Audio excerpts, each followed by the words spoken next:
What's going on? All the great people and all the great land. You already know who it is. Happy New Year to everybody out there. We in 2026, baby. Your boy Nicholas Wilcox, your guy Johnny Main on the ones and twos. Welcome to a special Saturday edition of the Fantasy Football Show. We're going over the props and DFS overall slate for tomorrow's games. We're starting at 4:30 and 8 p.m. EST Saturday night. Johnny, say what's up to the great people. Hey, happy Friday to everybody, man. This is different beat, different vibe. 2026 already out here, man. Trying to get right, trying to do right. You know what I mean? All gas, no brakes this year for you, man. So happy 2026, man, and happy Friday evening to everybody who's tuned in tonight. What up? So, AKA Johnny worrying about his liver in 2026. It's going on cold for that. Yeah, man. Yeah. Going dry January here, man. I actually just got back from the gym today too, man. So yeah, so it's about to go down, man, for sure. So 2026, get it how you live, you know. Get it how you live is right, man. Shoot. Nah, just go out here and be the best version of yourselves out here for the new year, literally. You know what I'm saying? Just what is that y'all want to go accomplish? Go ahead and handle that. And worry and just have tunnel vision for the things that you want. So, first time here, like, subscribe to the channel. Your favorite fantasy football homeboys at here. You know what I'm saying? So we out here for your people. You know what I'm saying? If you've been obviously there's people out here that want championships because of our advice. You know what I'm saying? Want some decent money this past season. You know what I'm saying? So go ahead, give us that like, subscribe to the channel. You know what I'm saying? We out here trying to get to 200 subs before the end of the NFL season is here. So please give your boys a shout. With that being said, yeah, we're here on a Friday night, people. Let's go and let's get it. We out here about to give y'all a little, a little bit of a sizzle. Want pregame, whatever, Sunday. So that being said, look, it's win or go home now, literally. It starts on Saturday, which is pretty remarkable. That the NFL has got just this overall little slate for what matters. So I think it's kudos to the NFL. They've definitely been on brand the last couple of seasons when it's come to this.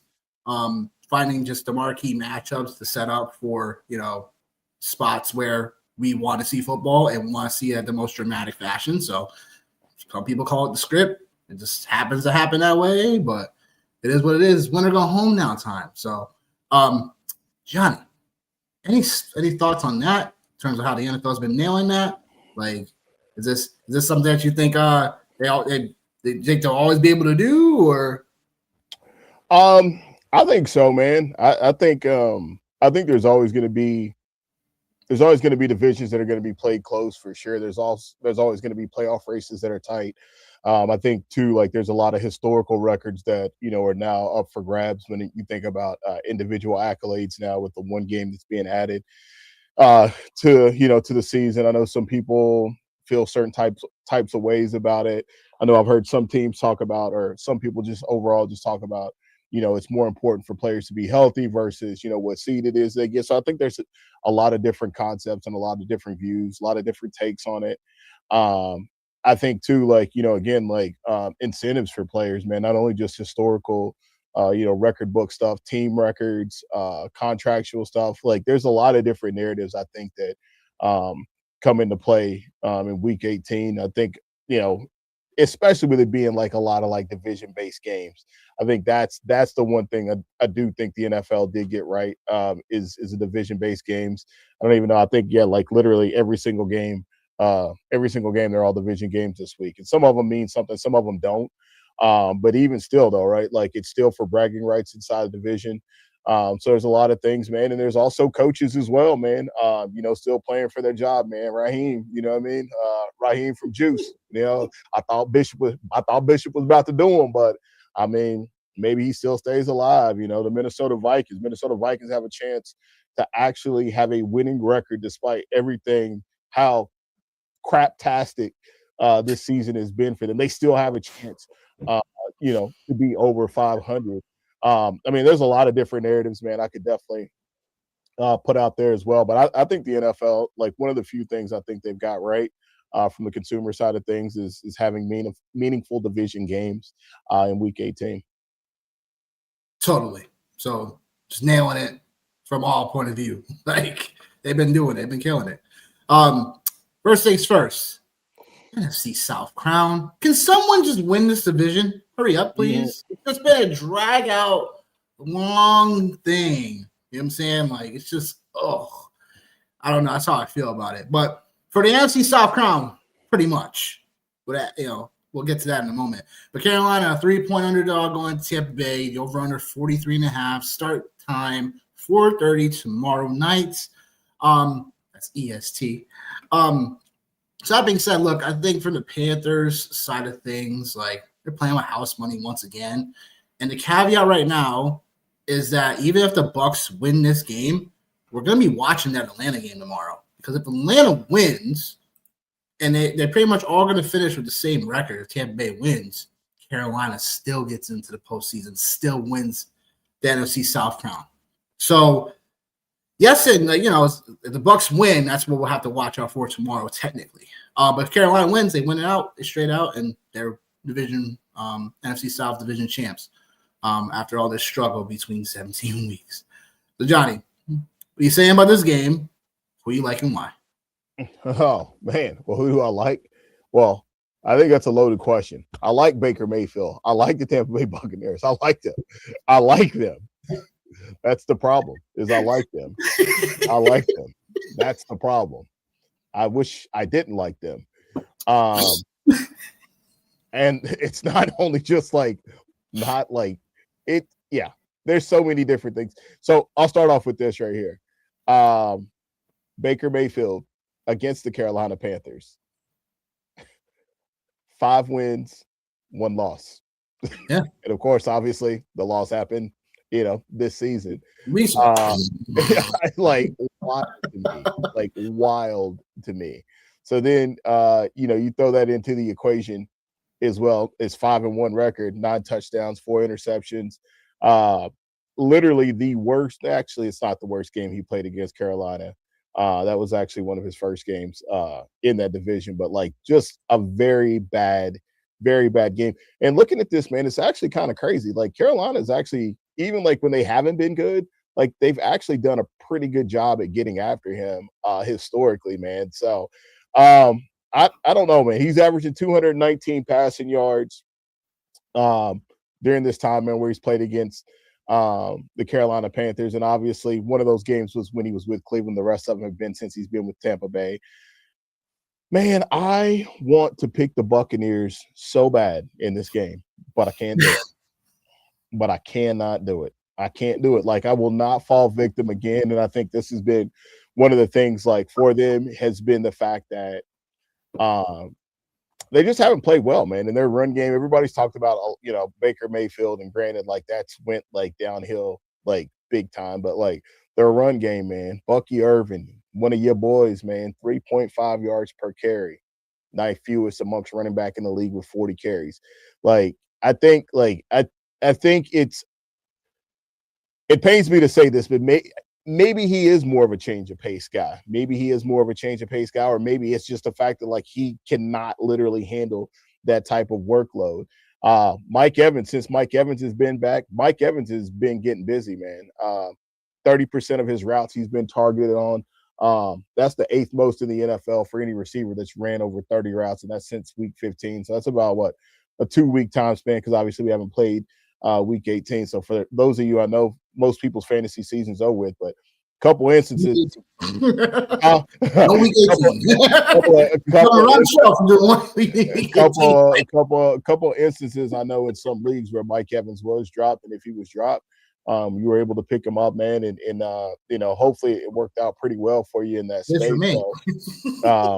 So yeah, and then Emeka Egbuka, just I don't even know what happened, man. Like I don't even know. It's went downhill, man. But he's still second in the league for incomplete air yards. So I really want to take the Bucks, if you can't tell.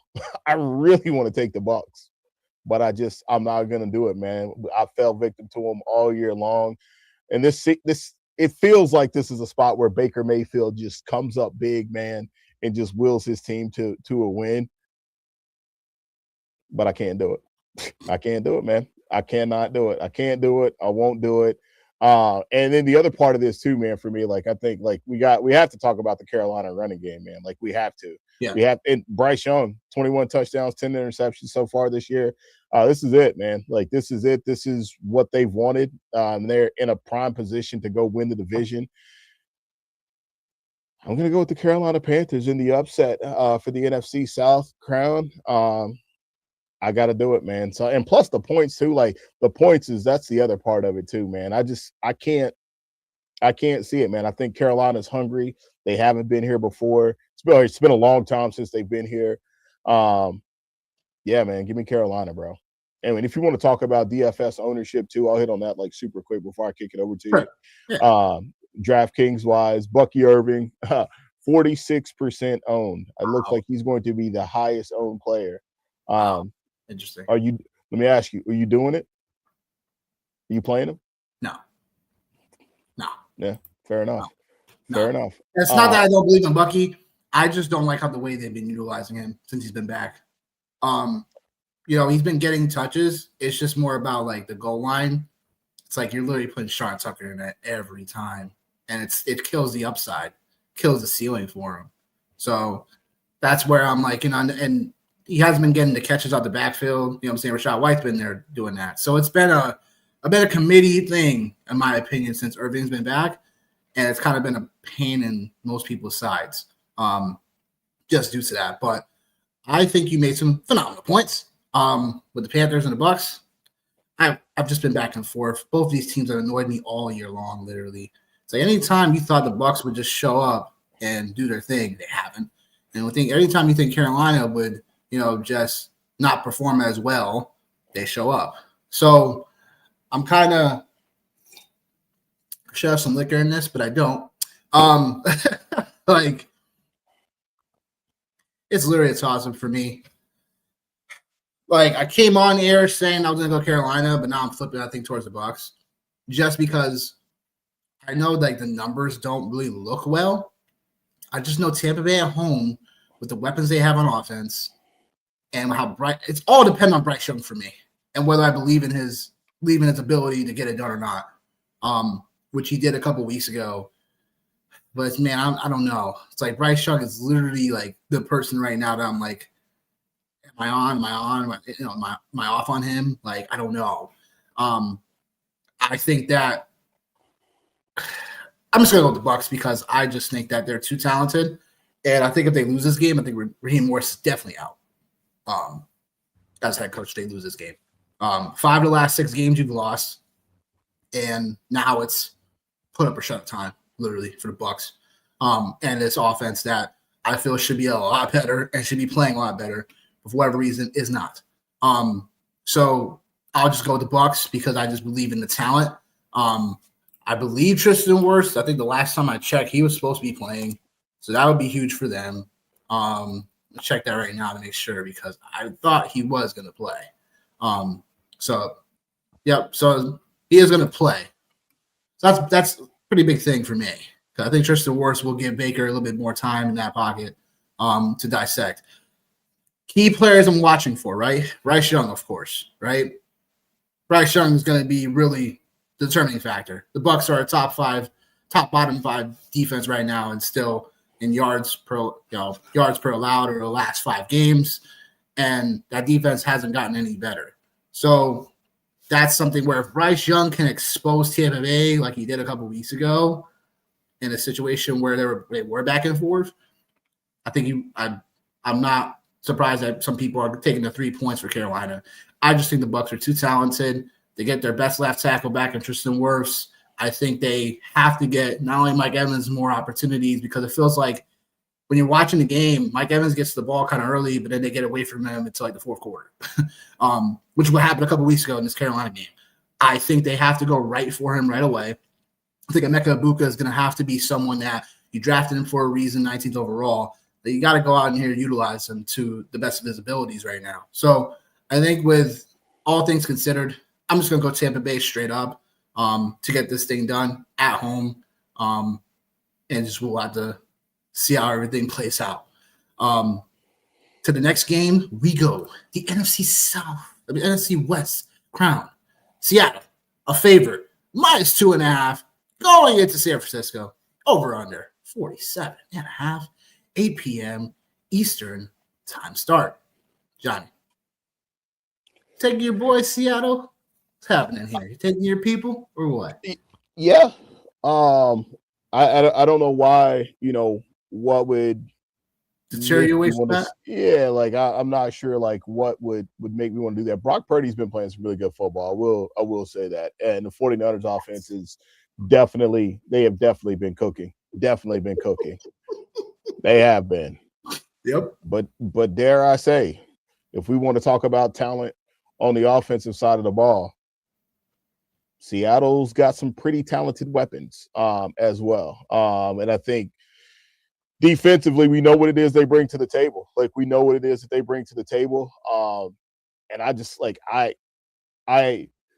the 49ers are a really good football team, and they have been a lot of fun over the last couple of weeks. Like, let's just start there. Like, they've been a lot of fun. But Sam Darnold, man, let's talk about it real quick. Highest passer rating in the NFL on throws from outside the pocket. Brock Purdy, third in the NFL in that mark. So you're talking 115.5 and 111.4 for both of those two guys. Darnold's completed 62% of these passes, while Purdy's hit 11 of 15 for 132, and obviously the 4 touchdowns since the Week 14 bye for the Niners. So you're talking about two quarterbacks that are playing really good football. I think it just boils down to which defense is going to play better and which defense is going to make plays. San Francisco just hasn't stopped anybody. Like, they haven't stopped anybody. One of your favorite stats, man, they play a ton of cover 4. So obviously, like, this gives JSN the opportunity to absolutely get busy. And then you think about guys like Ken Walker. Son of a bitch. I know, hey man, like it's there. Like it's what I'm showing you love. I'm showing you the love. I'm showing you the love. I'm close to you on that one. Yeah. I don't go mixtape Wheezy. You know what I mean? I don't have to be the merit. Yeah, I give you a credit. So I think like there's that, man. That's one of the things that obviously like to pay attention to. And then Brock Purdy, pretty good record, man, against Seattle. 6-1 against these guys over the last 6 games played. He's put up some pretty solid numbers, man. He's had a 105 QB rating is what he's averaged during this time frame, man. So obviously he's had some pretty big games, man. 277 yards and 2 touchdowns. I feel like this was back in like week 1 or week 2. I think is when that game was played before we really knew what Seattle had. Right. Yeah, I'm just gonna take this. I'm just gonna take the Seahawks, man. Like in this space, again, like would it surprise me if the 49ers won? No, I think this game is definitely a lot closer in respect than the Carolina Tampa Bay game. So I think either one of these teams could win. I think you could obviously make a case and an argument. You can make a case and an argument for either one of these teams to go out and do a lot of damage in the playoffs, just in general. So, yeah, man, I'm going to take the Seahawks, man. The safety, the security, the run game, and dare I say that the Seattle Seahawks. Here's the narrative. I've already got it. The Seattle Seahawks come out and out Shanahan. That's what's going to happen. There it is. They're going to run the ball, except for, obviously this team, they've ran the ball at one of the highest clips, if not the highest clip in the NFL. You get Sam Darnold outside the pocket like we just talked about, get him on the run. You get JSN involved, obviously. They're going to out Shanahan in this one is how this is going to shake out. Although the other narrative too, like as I'm continuing to cook these narratives in my head, both of these guys like crazy familiar with each other, obviously, because Sam Darnold, I just now remember this actually, that Sam Darnold really credited Brock Purdy for a lot of his growth while he was there in San Francisco as a backup. So I think just a lot of familiarity there is really awesome, and it's great to see Sam Darnold, what he's been doing, man. And I'm low key, man. I'm rooting for Sam Darnold, low key, man. You got a big head, but like literally, you got a big head. Might have like one of the biggest heads a human being can have. But I'm rooting for him, and I'm rooting for the Seahawks, low key, man. Yeah, that's fair. Oh boy, yo. I guess it's like the Niners. This Niners offense is definitely like white hot, right? Niners in the last, during a 6-game win streak, you know what I'm saying? Like at least 430 yards, 28 first downs, averaging 37 points in each game. It's crazy. Something. I'll just say that. Darnold leads the NFL in giveaways this season. That's my whole thing. Do I believe in this Niners defense, who we know is a bottom 5 team still in pressure rate, and about league average when it comes to takeaways? Like, that's where I kind of like, do I believe in that or not? And then, yeah, like, look, I think we know who the Seattle RB1 is finally, I think. Hope so. I think that's hopefully that's it's gonna stick this week. But who knows? Let's just say who knows. That don't matter at this point. Like, like it don't matter. For us, it don't matter no more. Yeah, it don't matter, man. You know what I'm saying? Like, when we look over our review, I guess, you know what I'm saying? This is what it is. But I'll just say this. I think we're going to see a good game here. I expect the over. Give me Seattle. I think that Seattle is too put together right now at this point. I think that the Niners are still going to be, I don't think they're going to get stifled. You know what I'm saying? But it's definitely a completely different team. Both teams are, obviously, since week 1. So I'm expecting a good game. I'm expecting Seattle to take this one. I believe with Seattle, with the win here, they keep the Rams at 6 seed. Believe that's the case if they win. So we'll just have to find out what happens. I do expect Seattle to take this one. Darnold's got to play some clean football. I think that's one of the biggest things that we'll have to, in general. It's like he's kind of, been lackluster in these type of spots, especially looking at last year down the stretch. So that's something to look forward to. But I do think Seattle has the matchups here to expose the Niners, and it's going to be on the Niners to either get stops or just consistently keep up the points. Seattle, we know, with a defense that, can get after it completely and can shut offenses down. So we'll just have to find out what happens here. So, yeah, that's what I got. But in terms of breakdowns, Johnny, got anything you want to talk about for the 2-game slate? Yeah.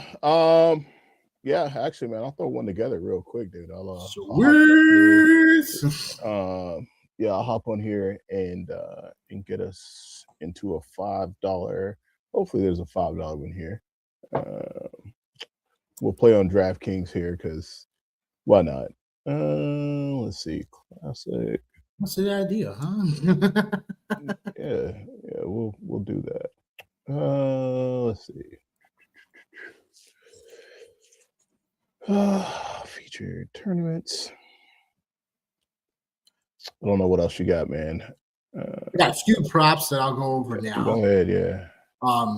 Going back to the Nick shop, 60% still on the year, 139 and 93 on the year. Pretty much broke even last week. It kind of is what it is. But in this winner go home mentality, I got y'all. So, I only got one prop in the first game. That's Chris Godwin over 36.5 receiving yards. His line's been too low. I think Baker has got to lean on his veterans in this one as well, while getting Mecca Ibuka involved. The 36.5 receiving line is too low. Just because Chris Godwin's been just a bit more involved when this offense hasn't been utilizing Mike Evans enough. So we'll just have to see what happens. But I do feel pretty confident in Chris Godwin. When the Bucs have to throw, they're going to look for Chris Godwin. He's hit this line in 2 of the last 3 games. 3 of the last 4 games. And I just think there's a spot where I think he definitely does it. He had 5 catches, 30 yards against Carolina a couple of weeks ago. That was the only thing in that game in the last 4 that he didn't cover. But I still think that there's a spot where Chris Godwin can definitely get it done. And I do think in a tight ball game, Chris Godwin should deliver. So that's one prop I got for the Carolina Bucks game. Actually, well, you know what? I got one that's a little wacky, but whatever. Rico Dowdle anytime touchdown. Plus 125 right now on DraftKings, so that's good value. Rico Dowdle needs a touchdown and needs 7 total yards to make $250,000. So if he gets a touchdown and he gets the 7 yards total yards, he gets more paid. So Rico Dowdle anytime touchdown you can take. This is an official bet, so I am adding that. I think Rico Dowdle in a tight ball game should be expected to deliver. Should be expected to be the back that gets more volume than Chuba Hubbard. So Carolina should have a few opportunities at the end zone just because of how the Bucs defense has looked over the last 5-6 weeks. So Rico Dowdle has a chance to score. In the late cap game, I got CMC, both of these. So over 46.5 receiving and then over 5.5 catches. CMC needs 110 receiving yards to be the first running back ever to rush for 1,000 yards and to receive for 1,000 yards. So chasing history, I like both of these. CMC, of course, he did the first game of the season against Seattle with the catches and obviously receiving. Receiving yards has been a little bit harder to come by over the last couple of weeks, but I think in a game where Seattle allows the most receptions to running backs, CMC, we all know, is elite of the elite. So I'm taking that. Well, I'm taking both of these. Sam Darnold over 1.5 passing touchdowns. Sam Darnold needs 3 touchdowns to hit incentive. I think he would get $3 million if he gets 28 passing touchdowns by season's end. So 3 touchdowns definitely susceptible in this one. Like we talked about earlier, Niners pressure doesn't bring much against their average defense this season due to, no Fred Warner, obviously no Nick Bosa, stuff like that in the lineup. So this defense is very susceptible to getting thrown on. So, yeah, I think Sam Darnold should be, if anything, should hit the prop. The 3 touchdowns, we'll have to see. But I think 2 is definitely in the cards. And it's a pretty decent line over at DraftKings. And then I have Charbonnet over 40-plus rushing yards. I do think he's the RB1 now in Seattle. Like, I don't really think there's much ifs, ands, or buts about it. Niners struggle against zone concepts, and that's what, Seattle does to a T. And they've looked to establish this entire season. So I do think Sharps is more than capable, even if he's the so-called change of pace back, could easily get this over 40 yards rushing. And last but not least, your guy JSN. Because of what you said earlier, over 100-plus receiving yards. So, obviously, Darnold and JSN have a thing for shell coverages. Darnold averages 10 yards or more against shell coverages. That's cover 3, cover 4. JSN, we know, absolutely a master at these coverages. So, that being said, 4.46 yards per route run for JSN against shell coverages. So, definitely love this line. And JSN, they need him to win. So don't stop giving him the ball. There you go. So that's why I got cooking in the prop shop. Now, giving the floor to Jeff. Yeah. One of the things I just wanted to look at too, as we were going through all this, I was just checking the weather. And for those that are familiar with Kevin Roth from Roto Grinders, we got yellow in both of these games here. So just something to kind of be aware of. Decent chance of rain in Carolina and Tampa Bay. Oh, that's fun. No, I know, right? And then San Francisco and Seattle, rain.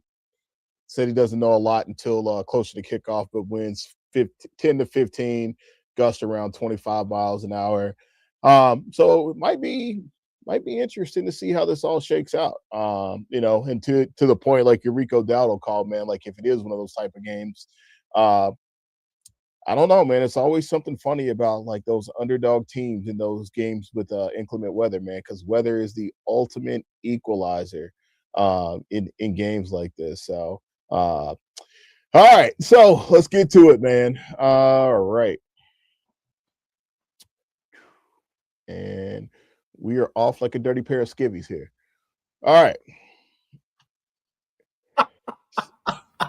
So there is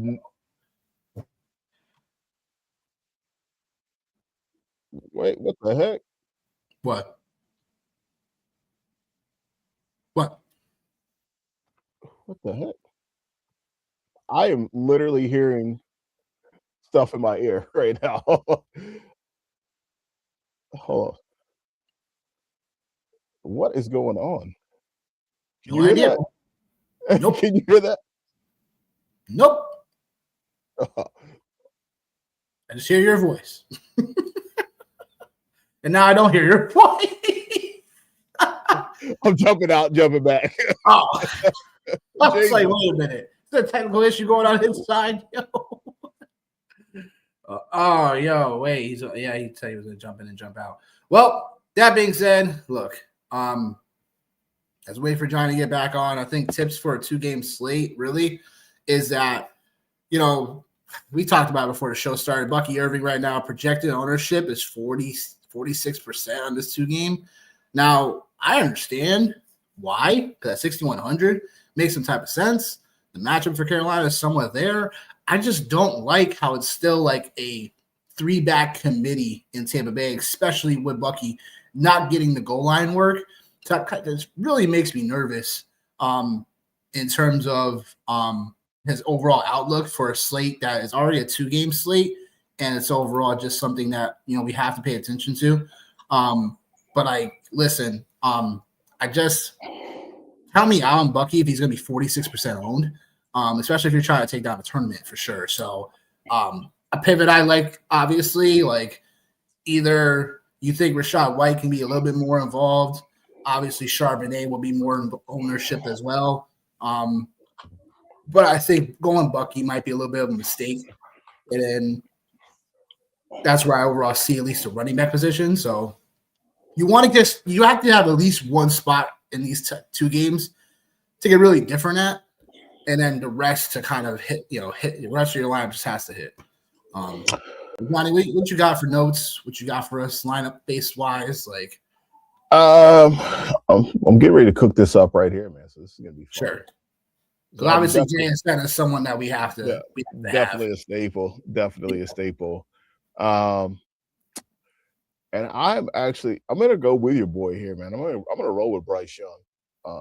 I was thinking. See, it's funny. I was just about to ask you about Bryce Young. Yeah, no, I'm gonna roll with him because actually, man, he's actually played pretty good. Yeah, he's played pretty good football against him, and I think like that opens it up for Tet, right? So like, feel pretty good about that with what we're getting now. So you don't like Darnold at 5,800, or you think he's gonna be more popular? I think he should be more popular, man. I'll have to open up some more windows here, man. Dude, I had an open window clearly. I was like, what in the world? I know what was happening. I was like, doing my own thing. Yeah, Sam Darnold is he's the projected highest owned quarterback on the slate. So it's almost split right down the middle with quarterbacks. So Darnold's at 27%, Bryce Young's at 22, Baker 26, and Purdy at 23. So like, if I didn't go Bryce, yeah. It feels like. So is Purdy the contrarian quarterback right now? Then am I hearing that right? He's not. No, it's Bryce. Contrarian quarterback.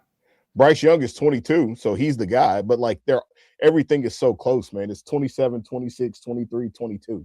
So like, this could all change based off weather. Like, I think that's something that like I know, man. Like, people will run to the weather. So like, if one of these spots dries up, then that'll be the spot that everybody goes to. Yeah. So yeah. So I feel good about this right here, but then it's like, what, like running back, man? Like, obviously. Yep. I'll go Sharbs. I'll go there. I'm not afraid of it at all. Obviously, Kenneth Walker's the contrarian here. Yeah. All of a sudden, it could be Kenneth Walker day. Yeah, which like, there's a part of me that does want to play him. There's a part of me that does. There's a part. Is there a consideration where you play both? Thinking that Seattle will just run how it goes? I don't know. We can see how we could get there. Man, dude. No. So now all of a sudden, dude, you're playing a ton of Seattle Seahawks now. That's where literally based on over-unders, like that's where majority of people may go. So all you would need probably is a piece or two from that Tampa Bay Carolina game if it doesn't go crazy. you expect Seattle San Fran, just gotta get the right pieces. That's what 2 games are really all about. Like I can literally see like a random like DeMarcus Robinson touchdown late. You know what I'm saying? Like from a random of 3,300. Like especially if Pearsall's not playing, like something just to keep in mind. Like it's just I know you got to get a little dirty in these 2 games if you want to take them down. So I'm getting dirty. I'll go with Jalen. I'll go with Jalen McMillan. I think he like low key. Like if something crazy happens, that could be a spot. You know, like that could definitely be a spot. He definitely showed ceiling last week. Yeah, I know, dude. I know, man. Dude. We were all about him, man, during the offseason, man. He helped some people win some championships last year, man. Dude, he was the Michael Wilson of last year, dude. Yes. Yeah, I know it is. It's crazy. And then I'm trying to see, if I can get to McCaffrey, so I might, yeah. Oh my God, dude, this is. I know. Actually, I think for tight end. Oh, there you go. But then, but then it's like it is overload on Seahawks, though. Overload. Yeah. Overload. Yeah. Like, it is overload on Seahawks. Holy. Overload. Yeah. Because it's either Kittle, Barner, or you take a shot at Carolina tight ends. Like, ugh. I know. Yeah. Exactly. I don't hate this lineup though. Like I really don't. Ken Walker, Juwan Jennings, or Chris Godwin, or Emeka. What makes you go Tet? Surprised you didn't go Godwin or Ibuka. Man, Ibuka's been burning me, dude. That guy is. Yeah, he's been burning me. Oh my God, dude. What'd you say? I said, I know, man. Yeah, I know. So then Juwan Jennings then. So Juwan Jennings. So you got 2 pieces from the 49ers game. Or you got 2 players from the 49ers game. You got. It's crazy. Yeah, I know. Yeah, this is it.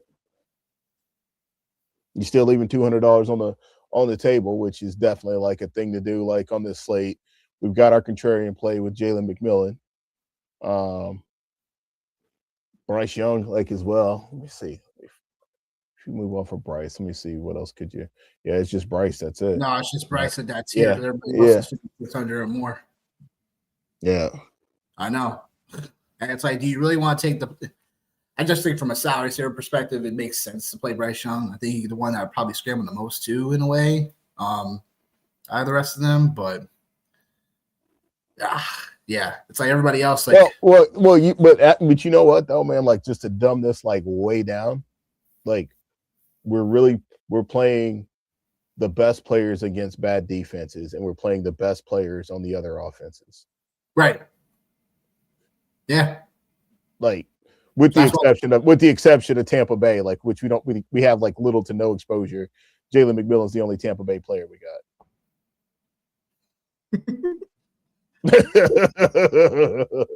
Unless on my end, so I guess what I got is if Ricky Pearsall plays, I definitely want to play him 5,100 over Tet, and then it's more about just like do we play 6,300 Mike Evans, a spot that we also need him in like over McMillan, and then you just gotta get a little different, like.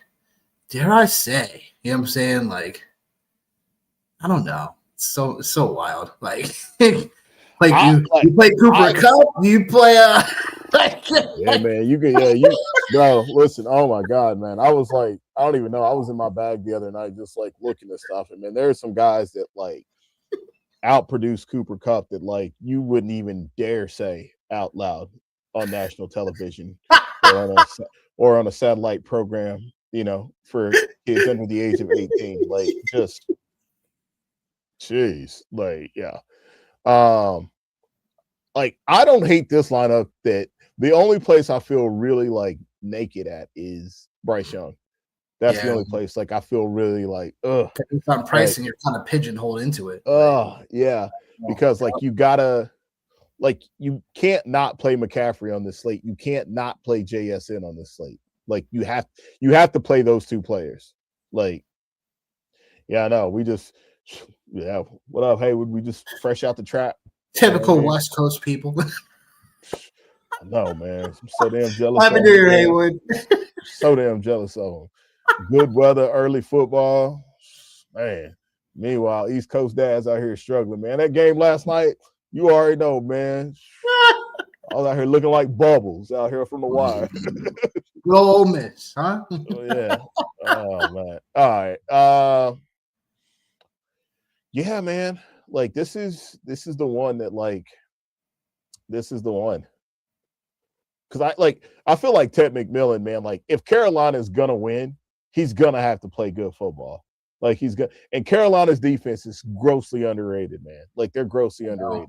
So like if Carolina's defense plays ball, then that means that the Bucks more likely than not are going to be held down. And like, man, Baker Mayfield, I have to pull back all my tabs back up again since Haywood, you're live, Haywood. You were showing up on the somehow, man. There was an audio from our show, and we were just going in, and you were just chatting it up, and I couldn't find out which file it was that's open, so I had to shut everything down. It's a mess. Happy New Year, Haywood. After all that, Happy New Year. Yeah, man. Yeah. Shoot. Yeah, this is the one for me though, man. I can't go away from it. Like, here's my pivots. My pivots is going with Coker instead of McMillan. Yeah, that could happen. You know what I'm saying? Going Kittle instead of Barner, and then Pearsall at the flex, and then Carolina defense. That's what I wanted. Carolina defense, I don't mind that either. Those are the pivots for me. I do expect McMillan to come up, but it's like Gerald Coker could be completely contrarian. I know he's capable of in a spot like this, so we'll just have to see. But you got to get a little different on this slate, like you said, to avoid Ford, CMC, and JSN. You got to get a little different. So if the Niners are going to be anything, they're going to showcase what they've been showcasing last several weeks. Like I want Kittle and Pearsall, you know what I'm saying, because it's like those should be points coming back on the back end. So yeah, well, you got to make sure too. Like the other thing about Kittle and Pearsall, man, like you got to make sure they're playing. Like that's the other thing. Yeah, that's the other thing. That's the other thing for me is I'm like, well, like, and I mean, dude, if we look, I'm trying to find it right now. Yeah, I mean, there's a little bit of a gap here, man. So crazy stat, just to confirm this Bryce Young play. Bryce Young has had more top 5 QB finishes this season than Baker Mayfield. That's wild. Yeah. I can understand why, because of the scrambling, but yeah, more top 5 finishes. Oof, wow. Yeah, he's had more top 5 finishes than him. And Bryce Young's had 4 top 12 finishes on the season, and Baker's had. Watch him go out and play, put up a performance of 12 points. Yeah, which will make me hate him even more. Like, yeah, I just hated Baker Mayfield because he got drafted by the Browns. I didn't hate him because of where he went to college at. Oklahoma, I could. And he survived. Yeah, dude, it's the worst. He didn't wither away. Yeah. No, I think this is what I'm gonna do, man. I think this is what I'm gonna do, man. I got like again, man, like just to kind of recap, like I said, Bryce Young, man, in his 2 top 5 finishes, more than Baker Mayfield. Can't say anything about Sam Darnold. Because obviously, like the price, it makes it you have to make even more sacrifices. Charbonnet's got 11 rushing touchdowns on the season. That's kind of crazy to talk about out loud. CMC, number 1 overall fantasy player this year. JSN, definitely going to be a first-round pick. Ted McMillan, you know what it is with that guy, man, as far as everything being funneled to him. And then Jalen McMillan, I just want to see, like, I know hasn't been back for a long time, but I just want to see, like, what it's looked like for him before I go down. And then AJ Barner, like, that's somebody obviously, like, you know what it is with him, man. Being a tight end guy and stuff, man. Yeah, Jalen McMillan last week, wide receiver number 10 on the season, or wide receiver 10 on the week for week 17, AJ Barner. And then Jawan Jennings, man, that's somebody that, like, a lot of people, it was a slow start for him, man. Definitely it was a slow start, and it was a painfully slow start, too, with his 1,000 broken ribs and everything else that he had going on. But like literally, like in the middle of this heater for the 49ers, he's been right in the middle of it, man. Wide receiver 19, 19, 12, 16, and then a lowly wide receiver 26, man. So I feel all right about it, man. I'm gonna let it ride, bro. This is what it is. Done.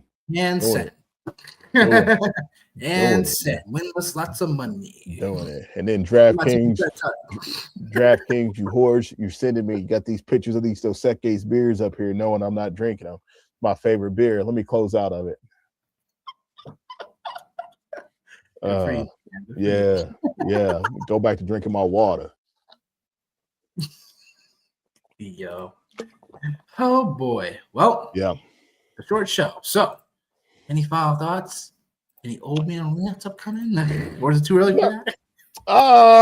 No old man rants. You guys will get that on Sunday morning as you watch my Pittsburgh Steelers get ready to go against the Baltimore Ravens. So Don't worry, I'll be on one. I said, man, I always pick the greatest times, man. To go dry January and stuff. It's always right at this time when my team sucks. Yeah, bro. Listen, I know. Listen, I'm gonna be very, very, very, very, very, very selective of week 18. Like this is probably the most I'm gonna play in DFS, man, because there's some stuff that's a mess out there. And I said, you know what, I'll just wait for the playoffs, man. I'll just wait for the playoffs. Got some props I want to play. I got some eyes on. I'll mess with those. I'll mess with a couple props, man. But it's really just going to be one of those things where you got to find out what's the injury reports are and who's taking a personal decision not to play. Who's going to play for the first half only. Who's going to absolutely not play, like some of these Eagles guys already ruined some of their guys out already. Packers guys too. Packers guys too. Yeah. So. Jordan Love was ready. He's ready, but he won't play obviously this week. So it's gonna be an interesting week. Try to take advantage of some of these books. Take advantage of the books. So I guess I don't have anything, man. Final thoughts for myself is don't forget about your boy who drops a deep league waiver wire NBA article over at Fantrax every week. Because we're swinging into that now. So, but that being said, we still out here rocking. So, looking forward to a nice 2-game slate tomorrow, and then Sunday we're gonna be out here 10:30 a.m. EST, normal start time. And then just again, we'll probably do this again next week, just because super wild card is next weekend. So just be on the lookout for your favorite fantasy football homeboys. So for Johnny and myself, we'll see y'all Sunday 10:30 a.m. EST. Peace.